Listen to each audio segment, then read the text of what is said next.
¿Has caído en la cuenta de que el virus es muy selectivo? Es como que ataca a ciertas zonas de la ciudad, ciertas zonas del país, pero no a todas. Por ejemplo, el virus ataca mucho a los colegios, ataca mucho a los centros de salud, hospitales, parques infantiles, pero no ataca a otros lados. Por ejemplo, las terrazas. A las terrazas el virus no toca. Es como cuando éramos pequeños y jugábamos al pilla-pilla y tocabas casa y ya podía venir quien quisiera porque no te podía pillar. Pues parece que las terrazas es casa y el virus ahí no entra, ¿verdad? Pero fuera bromas, qué locura esto de los barrios, ¿verdad? Barrios del norte, barrios del sur, toda la gente enfrentada porque hay unos barrios que están confinados en Madrid, otros barrios que no están confinados, más ciudades en España que están semiconfinadas y nosotros ya algunos nos ha pillado confinados y otros estamos mirando de reojo porque los posibles confinamientos se van acercando a nuestros barrios y nadie desea ser confinado. Pero no sé si te has dado cuenta de que al final el virus vuelve a ser lo mismo de siempre. No solo el virus vuelve, sino que vuelve a traer las viejas costumbres. Volvemos a enfrentarnos. Que si la culpa del virus la tienen los políticos porque no lo han hecho bien, que si la culpa la tienen los médicos porque lo hacen todo mal, tardan mucho, que si la culpa la tienen los comercios por abrir, que si la culpa la tienen los ciudadanos porque tenemos mucho cuidado en las cosas, que si la culpa la tienen los niños. Es como que estamos constantemente buscando la culpa, constantemente enfrentándonos. Y ahora con esta movida de barrios del norte, barrios del sur, la gente está enfrentada, que si barrios ricos, que si barrios pobres, y al final afrontamos todo siempre desde la perspectiva que no habría que hacerlo, o al menos la más dañina para nosotros. Porque cuando el ser humano se enfrenta a una época de crisis, a un momento de crisis, tiene dos opciones, dos vías, la de la solidaridad o la del miedo. Y mucho me temo que estamos escogiendo la vía del miedo otra vez, como antes. La vía del miedo, y como decía el gran Yoda en Star Wars, el miedo lleva a la ira, es el camino al lado oscuro, lleva a la ira lleva al odio y el odio lleva al sufrimiento y al final el miedo solo busca culpables y busca enemigos. En lugar de escoger la solidaridad y pensar en cómo podemos hacer que la vida de las personas sea mejor, cómo podemos entre todos juntos salir adelante. Adán y Eva ya lo hicieron, es lo primero que hicieron cuando se alejaron del plan de Dios. Lo que proponía Satanás parecía muy bonito, pero al final lo que realmente provocó es el miedo. El miedo provocó el odio y el odio fue acusarse unos a otros de la situación, incluso culpar a Dios. Y me da la impresión de que el miedo nos está llevando a polarizarnos como sociedad. Es como que cada vez hay que tener una opinión más distanciada de las otras personas. Es como que todo está mucho más extremo. O piensas algo o piensas todo lo contrario. Y parece que nos estén forzando a tomar decisiones totalmente enfrentadas, totalmente opuestas. Y como cristianos muchas veces te harás la pregunta, en este exilio que estamos pasando, ¿y qué partido tomaría Jesús? ¿Qué opinión? ¿Por qué posición se decantaría Jesús? ¿Quieres que te lo diga? Jesús no se decantaría por ninguna. Jesús tenía el don, la increíble capacidad de no tomar partido por nada, porque él tenía un partido, una posición, un ideal mucho mejor, que trascendía todo lo que los seres humanos somos capaces de construir. Así que como iglesia nos preocupamos mucho en esta pandemia, en este exilio particular, de qué posición tendríamos que tomar, cuando realmente, como cristianos, deberíamos pensar en la posición que tomaría Cristo, que es ninguna de las opciones posibles, buscar trascender un poco más. Y al final te das cuenta de que la iglesia no necesitaba un virus que cerrase esos lugares que llamamos iglesias para permanecer en el exilio. Te das cuenta que este exilio que vivimos, cuando hablamos de odio, o cuando hablamos no de odio, sino de distanciamiento social con la sociedad, quizá la iglesia lo practicábamos desde hace tiempo. Quizá no necesitábamos pandemias para vivir lo que estamos viviendo a día de hoy. Quiero hablarte de Jonás en este día. Quiero hablarte de Jonás y tú pensarás, escucha, estamos hablando todos estos días del exilio, de voces en el exilio, ejemplos de personas en el exilio, pero Jonás no vivió en el exilio, y es cierto. Pero Jonás quizá encuentro, desde mi punto de vista, ciertos paralelismos con la iglesia del siglo XX y del siglo XXI sobre todo, que es la que nos interesa. Para mí Jonás vivía en el exilio, incluso mucho antes de que el exilio llegara. Jonás era una persona que el libro de Reyes te habla un poco de Jonás, solo un versículo, y te dice que Jonás era el que llevaba la voz cuando los límites geográficos de Israel estaban extendiéndose, estaba creciendo. Jonás era un profeta que traía buenas noticias, que traía mensajes de parte de Dios en una época próspera para la nación de Israel. Y me imagino a un Jonás contentísimo con su país, con su nación, con su fuerza política, con su esplendor. Pero el periplo, el exilio de Jonás empieza cuando Dios le llama y le dice que vaya a una ciudad que se llama Nínive, que forma parte del imperio de Asiria, para que predique que el pueblo deje de hacer lo que estaban haciendo y cambien sus caminos. Esto es lo que significa la palabra arrepentimiento. La palabra arrepentimiento en la Biblia es que dejes de caminar por donde vas y cambies la dirección, porque por donde vas te estás pasando 20 pueblos. Esto era lo que estaba haciendo el imperio de Asiria. Tú puedes coger cualquier libro de historia e investigar, ver qué hacía el imperio de Asiria. Eran realmente unos cáceres. Eran quizá de los imperios que ha existido más sangrientos y más brutales a lo largo de toda la historia de la humanidad. ¿Y qué pinta un profeta orgulloso, con la expectativa de que su nación se convirtiera en una gran potencia porque tenía de parte el Dios del cielo, yendo a una potencia rival, a una potencia cruel, a predicarles precisamente que se arrepintieran en lugar de predicar la destrucción? El mensaje era algo así como que tendrían que arrepentirse, si no, finalmente Nínive sería destruida. Entonces él, ¿qué pinta? Desplazándose hasta allí. ¿Sabes? La Biblia no hablaba. La Biblia no hablaba de profetas desplazándose al lugar extranjero, o como lo dice el lenguaje más judío bíblico, pagano. Casi ahora suena despectivamente. No hay registros de profetas que se desplazaran a las naciones paganas extranjeras a predicar el mensaje. Hay discursos, pero no un desplazamiento expreso, explícito. Cosa que Jonás sí estaba haciendo. Jonás desplazándose hasta el lugar que tenía que predicar. Y el error de Jonás era permanecer en el exilio desde la misma concepción de su persona. El problema de Jonás es que vivía una religión, vivía una fe que ya de por sí era exiliada. El concepto de Jonás era un amor a la patria, era un orgullo por su nación, que en aquella época la religión y la nación estaban fuertemente mezcladas, y en algunos países sucede incluso a día de hoy. Y el caso es que él cometió el error tan común que nosotros podemos cometer a día de hoy.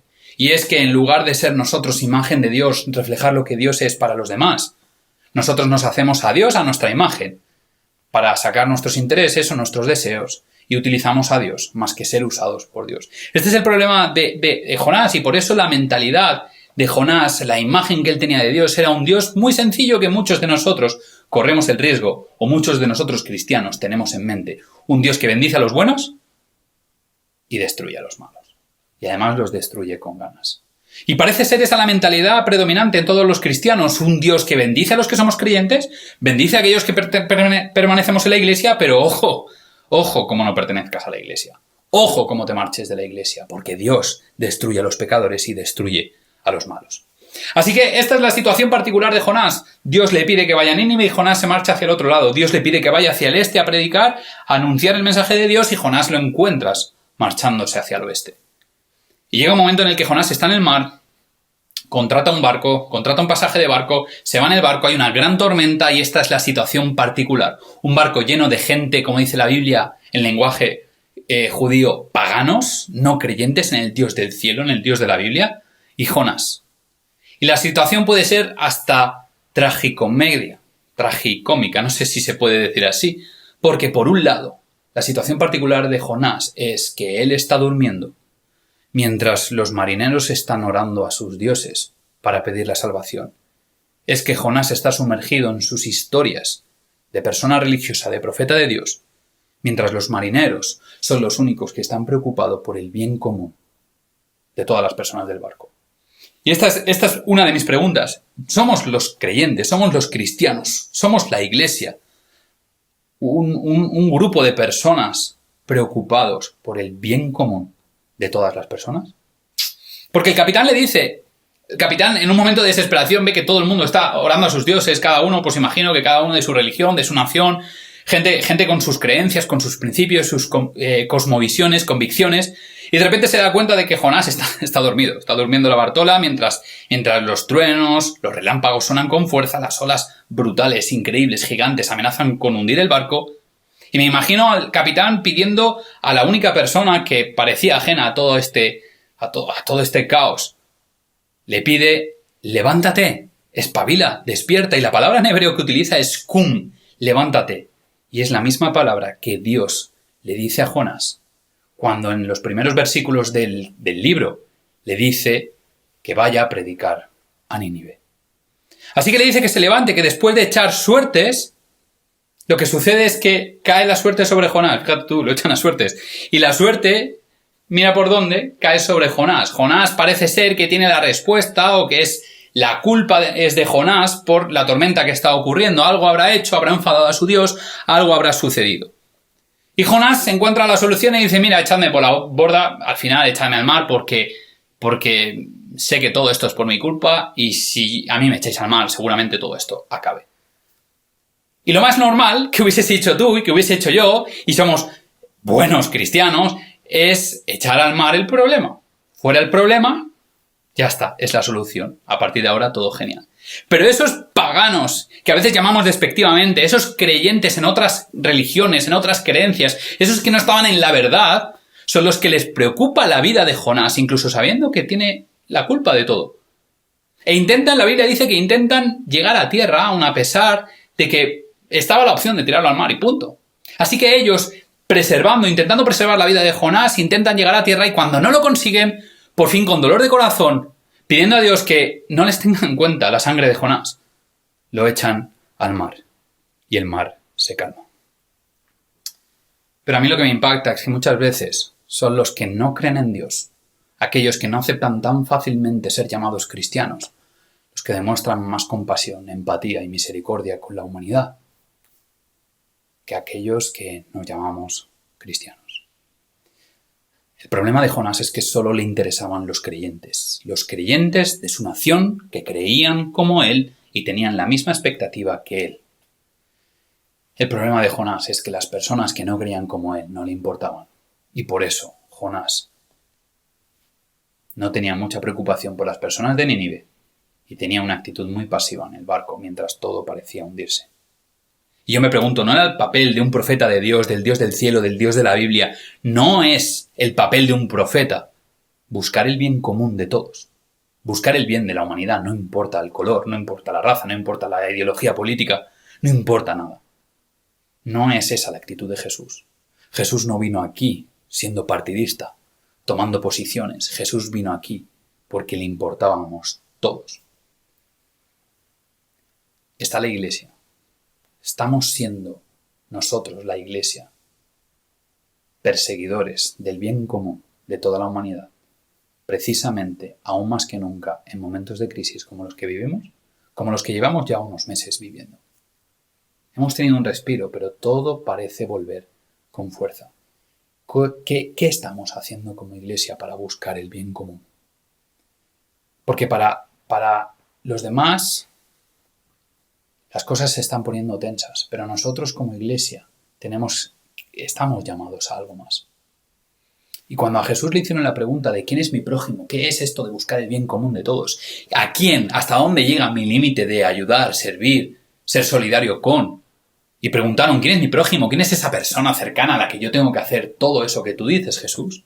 Jesús fue claro y puso el ejemplo de un samaritano. Y samaritano no es que sea diferente étnicamente, con algunos matices diferentes a los judíos. Es que los samaritanos tenían creencias diferentes también. Creían en el mismo Dios, pero a su manera. Eran considerados herejes porque no estaban en la verdad.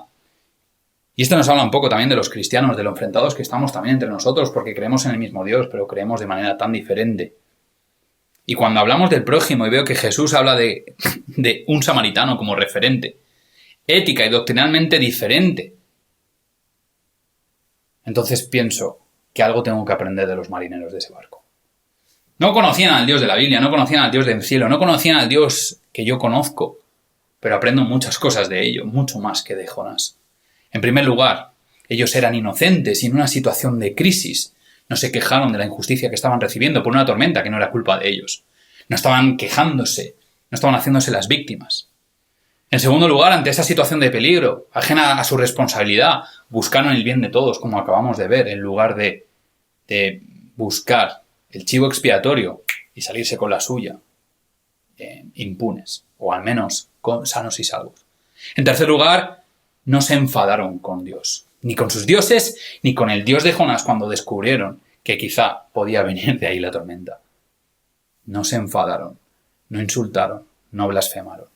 Y por último, no promovieron la violencia como la respuesta, como la solución, ni siquiera en contra de aquella persona que era evidente que tenía la culpa de la situación que estaban viviendo. Y entonces recuerdo las palabras de Jesús en Mateo 5:16 que dice: «Dejad que vuestras buenas acciones brillen a la vista de todos, para que todos alaben a vuestro Padre Celestial». Y me pregunto quién se parecía más al ideal de Jesús, si los marineros o Jonás. ¿No te parece que la luz de Jonás estaba tan apagada y tan eclipsada por la gran luz, el gran brillo que los marineros ofrecieron acerca de cómo es Dios, que en realidad se volvió prácticamente inútil el testimonio de Jonás a esos marineros?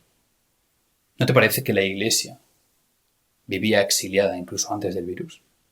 ¿No te parece que a veces tenemos la actitud instintiva de alejarnos automáticamente de la sociedad, de pensar que todo en el mundo es malo, que todo en el mundo contamina a la Iglesia, que al final no hay que mezclarse, porque nosotros tenemos que permanecer puros, tenemos que permanecer santos con todos los conceptos erróneos que tenemos en nuestra mente acerca de todas estas ideas? Y parece como que tenemos que... Bueno, quizá ya hemos aplicado esa distancia social, incluso antes del virus, con las personas de este mundo. Quizá hemos tenido incluso épocas o momentos o lugares en los que como Iglesia incluso hemos sido hostiles contra las personas que no creen como nosotros, o al menos de la manera en la que nosotros creemos. Jonás no entendió el concepto de lo volcado que está Dios hacia la otra persona. ¿Cuál es nuestro propósito como Iglesia? No es precisamente volcarnos hacia los que no piensan como nosotros y mostrarles la luz que debería brillar en nosotros.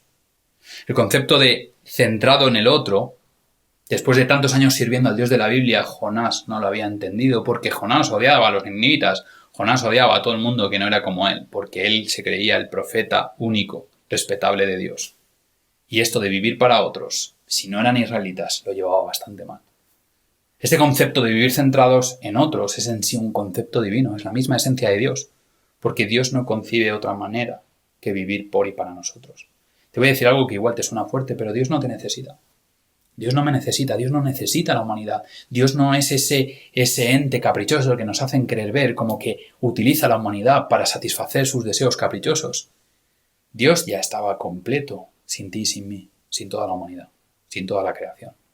Pero Dios decide amar voluntariamente, y por eso su manera de amar es dándolo todo. Y ese es el concepto de Dios divino que Jonás no había entendido a la perfección. Cuando se trata de ellos y de nosotros, cuando la Iglesia toma partido y se separa, cuando es ellos y nosotros, hay una distancia social, hay una distancia espiritual que a veces es insalvable. Porque entonces empezamos a etiquetar, empezamos a juzgar y empezamos a criticar y empezamos a hablar en términos como, ya sabes, esta gente, es que el mundo, es que aquellos. Y esto no solo sucede a nivel de iglesia, sucede a nivel de sociedad. Cuando nosotros tomamos a aquellos que tenemos afinidad y pensamos igual, nos juntamos y hablamos en términos de nosotros y ellos, cada vez vivimos más enfrentados, cada vez buscamos más la distancia, ignorando, rebajando, humillando incluso. Y ese no es el camino que Jesús tomó para hablarnos de lo que era el amor de Dios. Ahora está más claro que nunca que la Iglesia no puede persistir en estas actitudes. Ahora está más claro que nunca que la Iglesia, tú y yo, no podemos vivir en nuestro mundo de Narnia, donde todo es como era cuando éramos pequeños, como siempre ha sido. Esto nos demuestra que tenemos que cambiar, que la sociedad necesita una Iglesia que no esté exiliada, sino que tome partido, pero no partido por una posición, que tome partido por la posición, por el partido de Jesús, partido más trascendental, la posición más trascendental, que busca centrar nuestra vida en los demás. Después de lo que pasa cuando Jonás es tirado al mar, viene la parte más famosa, es el pez que se traga a Jonás, Jonás ora, y parece como que todo acaba bien. Jonás cambia su actitud, Jonás se marcha a Nínive, predica en Nínive, y Nínive no es destruida. Y parece que todo acaba aquí como un cuento de hadas, como un cuento feliz. Pero realmente si acabas todo el libro de Jonás, te vas a dar cuenta que en el capítulo 4 sucede algo interesante. Primero en el versículo 4, Dios le dice a Jonás, ¿pero por qué te enfadas tanto? ¿Por qué te has enfadado tanto? ¿Qué es lo que te molesta? He perdonado a Nínive. ¿Qué es lo que te molesta? Jonás está tan enfadado que sale de la ciudad, se hace como una cabaña y Dios le permite que una calabacera salga rápido y le dé sombra. Pero por la noche hace que salga un gusano y el gusano se medio destroza la calabacera y por el día un viento con mucho sol abrasador que acaba destrozando la calabacera. Y Jonás está enfadado, como tú puedes estar enfadado, ¿sabes? Cuando algo no te sale bien, cuando algo no sale como te gusta, nos ponemos como los niños pequeños enfurruñados. Y me imagino a Jonás como un niño pequeño enfurruñadísimo porque las cosas no habían salido como él quería. Y estaba enfadado, es que no quería ni hablar con Dios. Y por eso dice el versículo 9 del capítulo 4, ¿te parece bien enfadarte porque la planta murió? Sí, estoy tan enfadado que quisiera morirme. ¿Te das cuenta de que Jonás está tan enfadado que prefiere morirse antes que ver el perdón de Dios, la misericordia de Dios, la gracia de Dios? Y en el versículo 11 dice, no tendré yo piedad de Nínive, aquella gran ciudad donde hay más de 120.000 personas que no saben distinguir entre su mano derecha y su mano izquierda y muchos animales. ¿Quién te crees que es Dios? ¿Quién te crees que es Dios, Jonás? ¿Crees que es un Dios que está encantado de la vida con destruir a la gente? ¿Crees que es un Dios que disfruta haciendo sufrir a la gente? Ese Dios no es el Dios de la Biblia. Y Jonás te lo demuestra. Él tiene compasión. Dice, y si tú te has preocupado por la calabacera que al final solo te hacía un beneficio para ti, si estás molesto, si te quieres morir, si estás angustiado, estás enfurruñado, solo por la calabacera que ni tú la has plantado ni tú la has hecho crecer, no voy a estar yo preocupado, no voy a tener compasión de personas que en términos humanos son crueles, pero para términos de Dios los pobres no saben distinguir su mano derecha de su mano izquierda. ¿No te parece suficiente muestra del amor de Dios, del concepto de Dios, del bien común, del concepto de Dios de estar centrado en los demás, la actitud que Él tiene con Nínive? El lenguaje humano los tacha de crueles, de malos y de merecedores de la destrucción. Pero el lenguaje de Dios es el lenguaje de pero no tendré yo compasión. Los pobres no saben distinguir el bien y el mal, no saben distinguir su mano derecha de su mano izquierda. El problema de Jonás es que estaba tan metido el odio en su corazón, en lo profundo de su corazón, que no había otra cosa que ese virus del odio. Y el problema es que como iglesia este mensaje no puede calar en tu actitud, no puede calar en tus hábitos, no puede calar en tus tradiciones como cristiano. Este mensaje tiene que calar en lo profundo de tu corazón, porque Jonás tenía todo lo que nosotros tenemos, pero no tenía el corazón libre del virus del odio, libre del virus de ese pecado. Estamos tan centrados en lo que queremos, en lo que nos gusta como iglesia, que excluimos a todo el mundo de la presencia de Dios. Hemos llegado, y solo lo pregunto, no lo estoy afirmando, hemos llegado a manipular el mensaje de Dios de tal manera que las personas huyen de un Dios cuando es presentado por una iglesia cristiana en lugar de sentirse atraídos a ese Dios, tal y como Jesús en persona, Dios hecho carne, atrajo a las personas cuando estuvo aquí. A veces me pregunto si ese virus del odio no lo tenemos tan dentro de nosotros que incluso ya no solo lo desarrollamos con personas no cristianas, sino que lo desarrollamos entre cristianos, lo desarrollamos entre personas de la misma comunidad. Frases como, si va esta persona, yo no voy. Si esta persona está en esta parte de la sala, yo me pongo en la otra parte de la sala porque no lo soporto. Me pregunto si ese virus del odio está tan dentro de nosotros que por mucho que lo disfracemos nuestro cristianismo de hábitos, de actitudes externas, al final hay algo dentro aquí que no funciona y que eso es lo que debe cambiar. El libro de Jonás muestra la verdadera cara de Dios, Dios de amor, Dios de misericordia, preocupado por todas las naciones, no solo por Israel, por todas las naciones.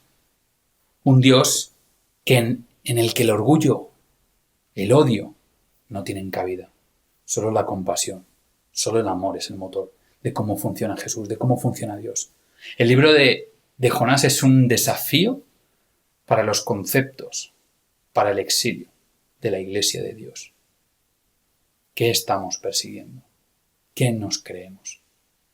Hay un teólogo famoso que se llama Jacques Ellul, que dice que cuando los cristianos usamos la Biblia, la palabra de Dios, para alimentar nuestro orgullo y nuestro ego, y como arma para destruir a los demás, estamos haciendo la obra de Satanás. Y lo más rocambolesco de esta historia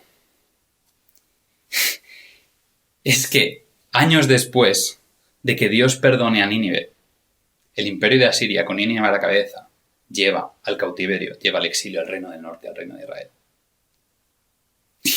Es hasta curioso ver que Dios ha perdonado la vida del verdugo de Israel. Es que si Dios hubiese destruido Nínive, Israel no se habría ido al cautiverio, Israel no se habría ido al exilio. Si nosotros lo viéramos, diríamos es que un mal menor para evitar el mal mayor. Y por eso pensamos que por qué Dios no se cargó a Satanás, por qué Dios no exterminó a Adán y Eva, por qué Dios no quita el mal de raíz enseguida. Pero es que nos olvidamos de que Dios ama a todo el mundo. Y de que Dios no entiende eso de mal mayor por mal menor, porque Él solo sabe de males mayores. Porque pudiendo haber exterminado la raíz del problema en todo momento, se fue directamente al plan, que era el mal mayor, que es la misma muerte y sacrificio de Dios. Nada más y nada menos que Él mismo. Él dijo de sí mismo, Jesús, cuando estuvo en la tierra, dijo de sí mismo que Él era mayor que Jonás. Porque Jonás estuvo en una tempestad durmiendo y Cristo también. Pero Cristo con su voz y con su mano paró la tempestad. Jonás estuvo 3 días en esa boca del pez que Él llamó Seol. Que en la Biblia muchas veces se habla de ese infierno, que habría que mirar ese concepto también. Jesús estuvo 3 días en el verdadero Seol, que es la muerte, antes de resucitar. Pero tal y como Jonás volvió al mundo de los vivos, Jesús, y no para predicar como lo hizo Jonás, sino para ofrecernos esa salvación que Jonás predicaba. La salvación no es algo que se alcanza, es algo que se recibe. Y para entenderlo, este mensaje debe calar en tu corazón, no simplemente en tu apariencia, en tu actitud externa. Como individuo, como grupo y como iglesia. Y por eso Juan, que entendió muy bien este cambio en el corazón, esta transformación, dice en 1 Juan 3, 16, 17, en esto hemos conocido el amor en que Él puso su vida por nosotros. También nosotros debemos poner nuestras vidas por los hermanos. Pero el que tiene bienes de este mundo y ve a su hermano tener necesidad y cierra contra él su corazón, ¿cómo mora el amor de Dios en él? Es tiempo de que la iglesia salga del exilio. Pero es tiempo de que dejemos de mantener la distancia social con virus o sin virus frente a aquellas personas que estamos llamados a amar y a querer, tal y como lo hacía Jesús. Es tiempo de que aprendamos a tener la actitud, el corazón limpio de Jesús y nos liberemos de ese odio. La respuesta de Jonás no está reflejada en el libro. Acaba con el texto último que te he leído. La pregunta de Dios de ¿no tendré yo compasión de Nínive? De esas 120.000 personas que no saben distinguir su mano derecha y su izquierda y muchos animales, que Jesús también se preocupa por los animales. No hay respuesta de Jonás. Quizá está omitida a propósito para que la respuesta la pongas tú. Me gusta pensar esto, que la respuesta, el propósito de esa respuesta a la pregunta de Dios, seas tú quien tengas la oportunidad de responder. ¿Qué vas a responder ante la pregunta de Dios de quién va a tener compasión? Por amar a las personas. Da igual si piensan como tú o no. ¿Quién va a amar a esas personas? Cuando Dios ama a esas personas, ¿no crees que la iglesia debería estar llamada también a hacerlo?